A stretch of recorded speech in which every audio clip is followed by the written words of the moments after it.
wig emang miring apa dimiringin? Aslinya nih wignya lurus ya.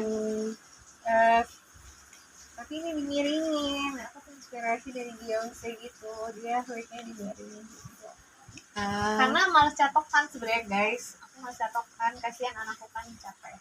Jadi aku nggak bisa nyatok sendiri, nggak bener. Dia nih tugasnya. Jadi talar mulu, dikit-dikit ngantuk kalau dia ini udahlah pakai wig aja, ribet ya, sama aja. Jadi sebenarnya nggak apa-apa kan pakai wig, ikhlas kan?